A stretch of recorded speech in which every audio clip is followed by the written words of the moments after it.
அழகு மிகுந்த பாரதம். பாரதம் பெருமைமிகு பாரதம். பல்வேறு மதம் உள்ள அழகு பாரதம். நேசமும் அன்பும் நிறைந்த பாரதம்.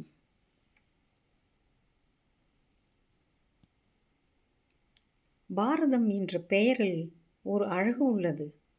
அழகும் யௌவனமும் உள்ள புண்ணிய பூமி நான் பிறந்த பூமி என்பதில் பெருமை கொள்கிறேன். கீதையும் திருக்குறளும் கற்பிக்கும் நல் அறிவுதான் என்னே. திருக்குறள் 2 வரியில் நற்செறிவுள்ள பாடம் கற்பிக்கும்.